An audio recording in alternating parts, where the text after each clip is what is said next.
Salam alaikum, bienvenue à tous dans ce nouvel épisode de Mes Bricolos, épisode numéro 20 de la saison 2. Et oui, et si je parle comme ça, c'est pas pour rien, parce que c'est un peu un épisode anniversaire cet épisode. Quand même, dernier épisode de l'année 2021.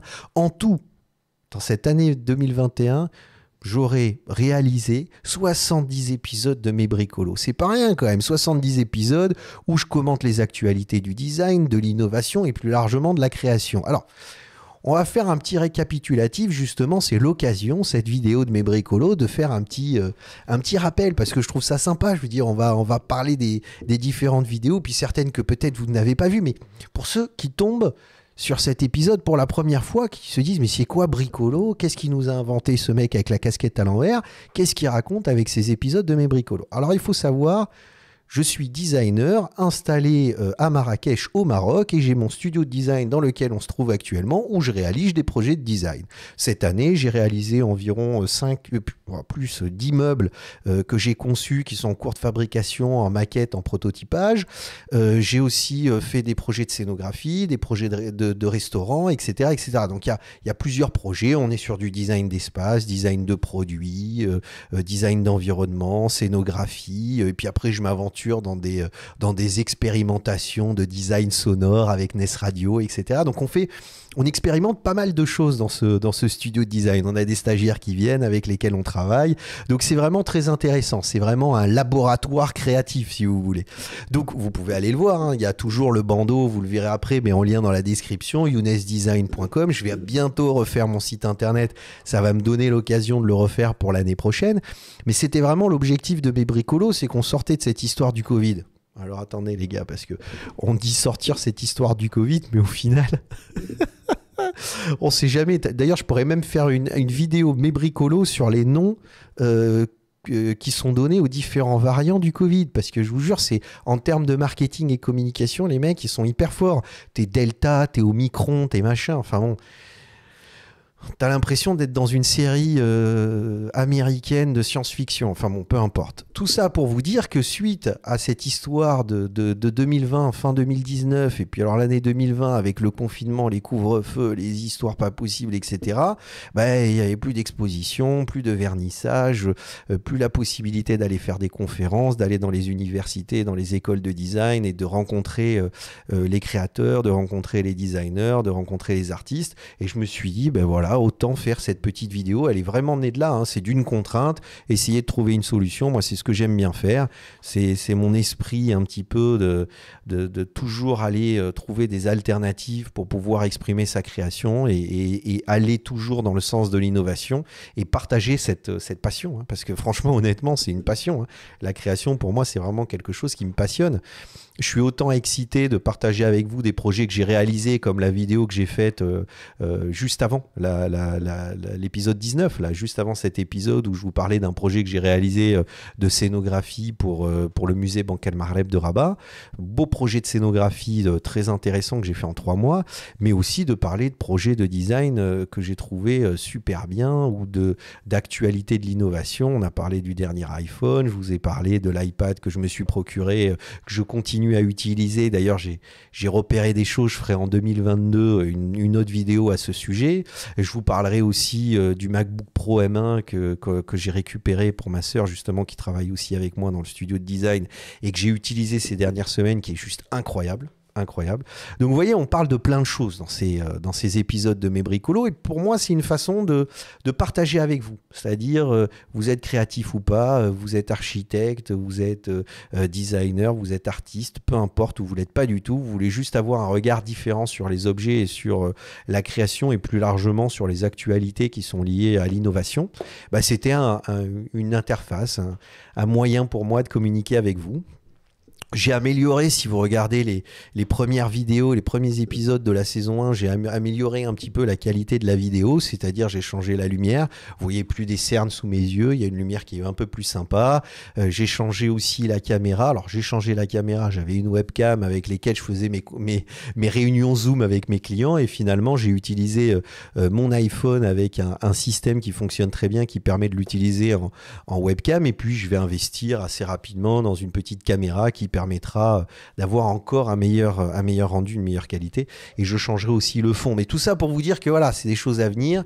Je vais continuer ces vidéos de mes bricolos parce que je prends beaucoup de plaisir à les faire. Et puis ça me permet aussi de faire un travail et un exercice assez intéressant de pouvoir exprimer et parler d'un projet. Parce que je ne sais pas si vous remarquez, mais il n'y a aucune vidéo qui a été montée. Hein. C'est du tourné-monté, ce qu'on appelle du tourné-monté. C'est-à-dire j'allume le micro, j'allume la lumière et puis je commence à parler avec vous.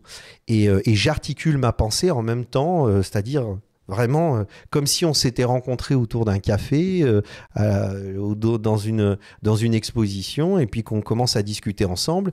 Bon, la seule différence, c'est que vous ne me répondez pas, vous pouvez me répondre que par les commentaires des différents épisodes, mais sinon c'est un peu pareil, c'est-à-dire c'est un exercice aussi pour moi de pouvoir exprimer, articuler une pensée, réfléchir à des idées et vous les délivrer assez naturellement. C'est-à-dire que dès qu'on monte, on peut sélectionner ce qu'on va dire, comment on va le dire, etc. Des fois, je me répète un peu, des fois, je reprends l'idée plusieurs fois, des fois, même dans des vidéos, vous allez voir, je peux changer d'avis dans la vidéo, c'est-à-dire en comprenant plus profondément l'objet ou la création que je suis en train de montrer, je dis « Ah tiens, j'avais pas vu ça, c'est intéressant ». Donc, je trouve ça aussi intéressant. Il y a une honnêteté, une sincérité dans ces vidéos que je cherche à avoir et que je cherche à partager avec vous. Donc, voilà. Petit topo et justement on va prendre le temps de regarder parce que 70 vidéos c'est pas rien. Alors il y a une chose, c'est que je me suis renseigné parce que toujours pareil, vous savez, quand on est sur des réseaux sociaux, on se dit tiens comment ça fonctionne parce que autant je produis des vidéos et j'essaye de produire toujours des vidéos de qualité. Vous avez vu hein, les images que je sélectionne, que je compose toujours avec une logique graphique pour que ce soit cohérent, avec un code couleur très précis. J'aime cette homogénéité et cette harmonisation dans la présentation de la chaîne hein, quand même. Donc si vous scrollez, quand même ça fait 70 vidéos qui sont montées, puis à chaque fois sur des projets différents. Hein. On a fait du design produit, design d'espace, architecture, design numérique, design gastronomique. Je vois par exemple l'épisode numéro 48 sur le food design avec ces pâtes qui se transforment dès que vous les mettez dans l'eau chaude. Je vous conseille d'aller la voir, hein, cet épisode. Mais je parle de plein de choses. Et donc, c'était vraiment pour moi... Voilà, une possibilité en utilisant YouTube. J'avais bien compris que Instagram, il fallait poster 3 images par jour pour arriver à avoir une actualité qui se tient. Quand on fait du design, c'est compliqué parce que des projets, généralement, au minimum, ils durent 3 mois, 6 mois. Ils peuvent durer 2 ans. Moi, quand j'ai dessiné la montre, une montre que j'ai dessinée, donc vous pouvez aller voir ça sur yonesdesign.com, j'ai mis 2 ans entre le moment où j'ai eu la commande, où on a développé le produit, où on a sélectionné l'idée, on l'a monté, on l'a prototypé, maquetté, puis après lancé la production et elle est sortie sur le marché. Ça a pris 2 ans. Donc vous voyez ce que je veux dire, c'est-à-dire que entre temps vous signez des clauses dans lesquelles vous pouvez pas parler du projet, vous pouvez pas communiquer dessus, donc vous êtes obligé de faire avec ce que vous avez et de montrer des choses ou de remontrer des choses. Et puis au bout d'un moment, Instagram s'y prête pas du tout. Donc là, j'étais sur YouTube, je me dis voilà, c'est intéressant, c'est un bon moyen de pouvoir expliquer et présenter des projets et pas forcément des projets que je réalise moi personnellement, mais de parler de création. C'est-à-dire parler d'innovation et commenter. C'est-à-dire, par exemple, il y a une vidéo qui est très intéressante, c'est la vidéo que j'ai faite sur les fuites qui ont été divulgué sur l'Apple Car et donc un petit malin qui s'était amusé à travers les différentes brevets, les différents brevets qui avaient été déposés, il s'est amusé à monter un projet en disant voilà, j'ai noté tous les brevets qui ont été déposés autour d'un véhicule et d'un outil de mobilité par Apple, et avec ça je vais essayer de proposer un objet, un véhicule, c'est-à-dire c'est lui qui a fait la 3D, il a fait un super site internet et c'est très intéressant. Donc par exemple voilà, c'est le type de projet que je commente. Mais dans toutes ces vidéos qui ont été réalisées, il y en a quelques-unes qui ont vraiment très bien fonctionné, hein, qui ont eu quand même beaucoup de vues, notamment l'épisode 50. Alors là, c'est mon oncle, Khalid Jemei, qui malheureusement nous a quittés début juin 2021. Ça a été quand même assez difficile parce que c'était un peu mon mentor, hein. C'était vraiment quelqu'un avec qui je partageais énormément, journaliste, écrivain, philosophe, historien pour moi, hein. C'était ça, mais c'était une personne importante et qui m'a beaucoup accompagné dans mes réflexions créatives. Donc, j'ai eu la chance, c'était de l'avoir en tonton, mais aussi d'avoir des grandes discussions avec lui. Et j'en ai enregistré une, parce qu'il faut savoir que c'était très compliqué de l'enregistrer, parce qu'il voulait pas. Il me disait, mais non, mais on discute tous les deux, ce qu'on discute ensemble, on l'a ensemble. Je dis, ouais, mais quand même, j'aimerais bien t'enregistrer, ne serait-ce que pour te réécouter. J'ai mis du temps avant de le convaincre.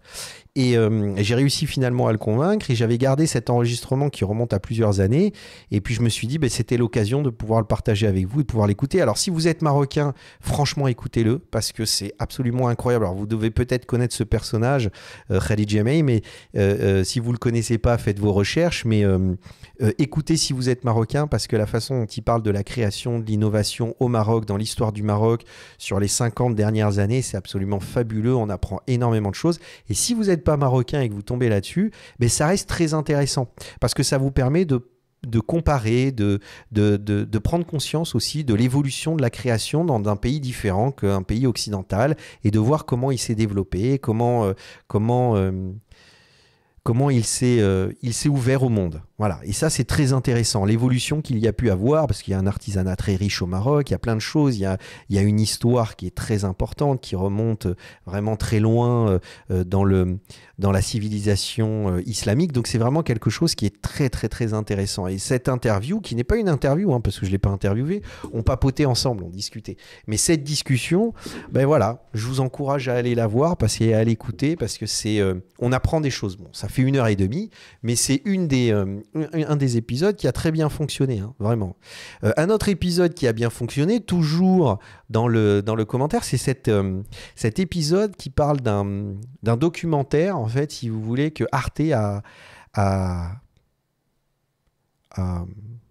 diffusé l'année dernière, enfin cette année, mais je veux dire... il y a quand même un petit paquet de temps maintenant, hein, c'était il y a 8-9 mois.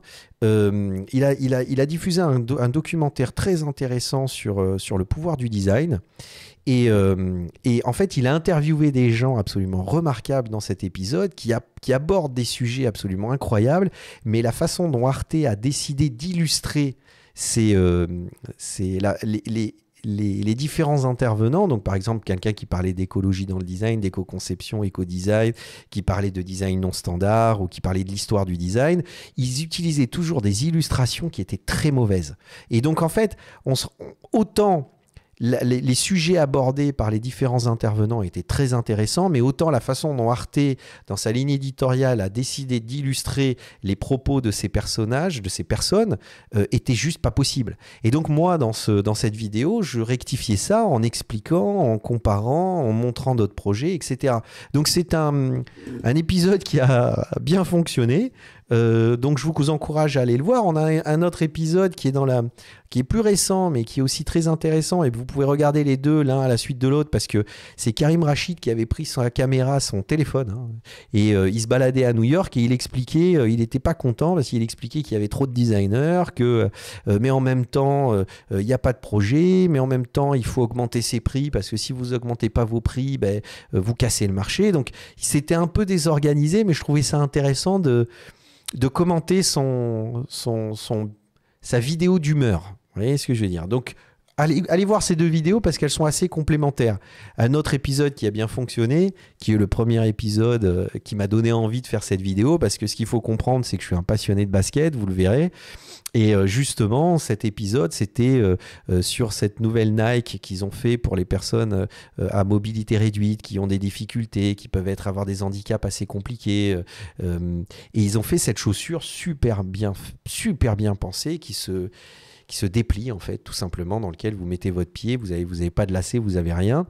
Et je trouvais le projet très intéressant. Alors comme je suis un passionné de basket et que je trouvais que c'était vraiment un beau projet de design dans lequel tout est réfléchi, l'ergonomie, la fonctionnalité, les matériaux, la couleur, enfin, tout est bien pensé dans cet objet, dans ce produit. Et je me suis dit, ben voilà, tu allumes la caméra, tu parles de cette création. Donc c'est le premier projet qui m'a donné envie de faire ces vidéos de mes bricolos. Donc je vous encourage à aller la voir.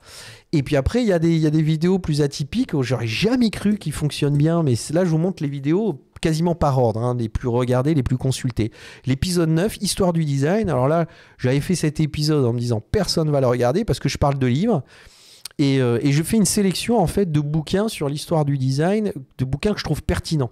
Parce qu'il y a plein de bouquins qui parlent de l'histoire du design et qui en parlent... Enfin, tu as l'impression qu'ils font la promo du design. Hein. C'est pas une histoire objective. Et je trouve que Raymond Guido, avec Histoire du design de 1940 à nos jours, qui est en couverture de cet épisode, est un livre absolument fantastique qu'il faut avoir. Mais aussi, il faut compléter ça avec le livre d'Alexandra Midal. Enfin, je parle de plein de bouquins. Donc, je vous encourage à aller voir cet épisode de Mes Bricolos parce que dès lors que vous êtes intéressé par le design, c'est intéressant aussi de comprendre son histoire. Donc, je vous encourage à aller voir cet épisode. Et donc un épisode qui a fonctionné, alors là je m'y attendais pas du tout, aussi qui fait partie des 10 épisodes qui ont été les plus consultés, c'est BrickKit App. Alors là moi je suis content parce que c'est vraiment, pour moi on est sur le projet de design produit, design numérique absolument parfait. Alors je vais pas vous le représenter, allez voir cette vidéo, mais ce qui est extraordinaire dans cet épisode, c'est que ce projet-là, BrickKit, c'est que c'est à la fois un projet de design numérique, de design produit, mais aussi c'est un projet qui est profondément écologique. En gros, vous avez des Lego que vous n'utilisez pas, qui sont des pièces que vous avez récupérées de plein de Lego que vous avez achetés, vous les mettez au sol sur une feuille blanche, vous prenez cette application qui est une application que vous pouvez télécharger sur iPhone, vous photographiez les Lego que vous avez une intelligence artificielle qui va analyser toutes vos pièces comme ça, vous n'avez même pas besoin de les classer, et il va vous proposer des constructions de Lego que vous pouvez faire à partir des pièces que vous avez de disponibles. C'est extraordinaire. Donc ça vous permet de jouer avec les Lego que vous avez déjà, donc ça évite d'en acheter d'autres, et puis ça évite de les jeter en vous disant mais ça y est je sais pas quoi en faire. Vous pouvez jouer avec votre enfant, ou même si vous êtes gamin, c'est génial parce que pour le coup vous avez une interface qui est hyper intuitive et super facile d'utilisation. Vous êtes avec les Lego, alors moi c'est un petit coup de cœur les Lego, donc c'est génial, et on est sur un projet de design numérique, on a quand même pas mal de choses, hein. C'est de l'intelligence artificielle, enfin il y a quand même pas mal de trucs, donc voilà. Vous voyez, c'est beau projet. Je suis content que celui-là ait bien fonctionné parce qu'il y a vraiment de belles choses. Alors, évidemment, ce que j'avais envie de vous dire en début de cet épisode, c'est que tous ces épisodes de Mes Bricolos, bon, je les fais de Marrakech, de mon studio de design. Je prends du temps sur mes journées de travail pour vous les faire parce que ça me fait plaisir de les faire. Mais j'ai regardé en profondeur comment fonctionne l'algorithme de YouTube et comment ça marche pour se faire référencer, avoir une visibilité. C'est simple, hein. Je fais des vidéos de Marrakech au Maroc sur la création et l'innovation en langue française. Autant vous dire, je ne suis pas du tout mis en avant par YouTube. Et c'est dommage parce que très souvent, je reçois des messages en disant ouais, « Je viens de tomber sur une vidéo, c'est hyper intéressant, c'est bizarre, je suis beaucoup d'actualité sur ces thématiques-là et on ne m'a jamais proposé votre vidéo. » C'est quelqu'un qui m'en a parlé. C'est donc du bouche à oreille. C'est-à-dire à chaque fois qu'une nouvelle personne s'abonne, c'est jamais parce que YouTube cherche à mettre ma vidéo en avant, c'est uniquement parce que quelqu'un a parlé en disant « Ah tiens, est-ce que tu es allé voir ça? Est-ce que tu as vu ça ?» Et les gens s'abonnent comme ça. Donc, vu qu'on est entre nous là, et que vous êtes les pionniers, parce que vous m'avez suivi sur cette année 2021 avec mes 70 épisodes de Mes Bricolos, ben, je vous fais confiance les gars, ça me ferait super plaisir. Vous prenez votre petite souris, vous prenez des vidéos, vous les partagez sur vos réseaux sociaux et puis vous vous dites abonnez-vous. Et puis si vous tombez sur cette vidéo, ben, likez les épisodes, les différents épisodes que vous regardez, commentez parce qu'apparemment ça fonctionne très bien de commenter et de liker ces épisodes. Regardez les épisodes jusqu'au bout parce que ça montre aussi que vous êtes intéressé par ce que je raconte. Alors j'essaye toujours de faire très court, mais là on est déjà à 18 minutes les gars. La vidéo précédente, j'ai dit je vais pas faire une vidéo de 30 minutes, elle a fait 29 minutes et 30 secondes. J'en ai des trucs à dire, c'est quand même assez fou. Donc voilà. Tout ça pour vous dire les gars que je suis bien content d'avoir réalisé ces 70 épisodes. Pour l'année 2021, je vais en faire plein d'autres. J'ai déjà plein d'onglets de disponibles sur des créations sur lesquelles je suis tombé que j'ai envie de partager avec vous. J'ai investi dans une lumière super sympa, je vous montrerai, qui me permet d'avoir un visage où on voit mes yeux et on voit un peu mieux ma tronche et on a moins l'impression que je suis fatigué. Donc ça va arriver, on va changer de caméra, on va changer de fond, on va se professionnaliser un petit peu. Faut savoir que j'ai jamais fait ce truc-là, donc pour moi c'est tout nouveau. Donc les gars, encouragez ça, hein. regardez, vous avez des vidéos qui sont apparues à gauche et à droite. Cliquez dessus, allez les voir, partagez-la, likez-les, partagez-les, likez-les. Zizou, Babili, Bilili et bonne année. Et on se retrouve en 2022. Vous avez vu, je vous fais la danse de la fin de l'année. Et on se retrouve en 2022 pour de nouveaux épisodes de Mes Bricolos. Pslema à tous, à bientôt.